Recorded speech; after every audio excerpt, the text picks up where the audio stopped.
కేంద్ర ప్రభుత్వం నుంచి 20 రోజులైనా ఉత్తరం వస్తే నువ్వు ఎందుకు ఈ రోజు వరకు దానికి కౌంటర్ ఇయ్యలేను?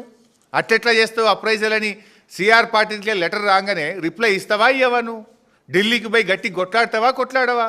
వాళ్ళు వినకపోతే సుప్రీంకోర్టు పోతావా పోవా? ఎందుకు పెదవులు మూసుకున్నావు? ఎందుకు భయపడుతున్నావు? ఏం నీ వాటాలా? దేనికోసం? Why are you mum? Why are you not protecting the interest of the state?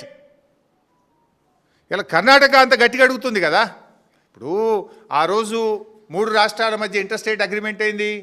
పోలవరంలో 80 టీఎంసీలు మళ్ళిస్తే ద డేట్ ఆఫ్ ఏ రోజైతే పోలవరం కడితే కాదు, ఏ రోజైతే పోలవరంకి అనుమతి వస్తుందో ఆ రోజు నుంచి నాగార్జున సాగర్ పైన 45 టీఎంసీలు, కర్ణాటకకు 21 టీఎంసీలు, మహారాష్ట్రకు 14 టీఎంసీలు లెక్క.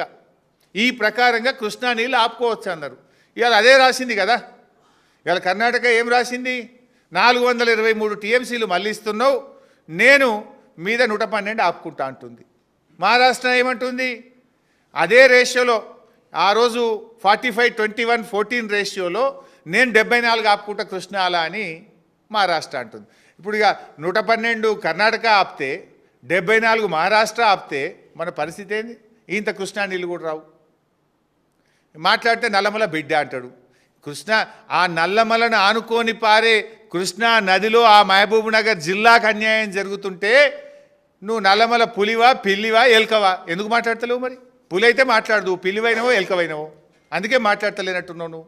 నల్లమలను వారుకొని ఒడిసి పట్టుకొని కృష్ణాకు వచ్చే నీళ్లను పైన కర్ణాటక ఆపుతా అంటుంది, మహారాష్ట్ర ఆపుతా అంటుంది, కింద రేవంత్ రెడ్డి గోదావరి నీళ్ళు తీసుకుపోతుంటే ఎందుకు నువ్వు నోరు మూసుకుంటున్నావు?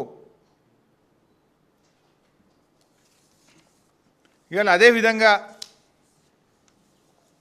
ఆల్మట్టి ఎత్తిపంపు మొన్న రేవంత్ రెడ్డి గారు కర్ణాటక పోయిండు.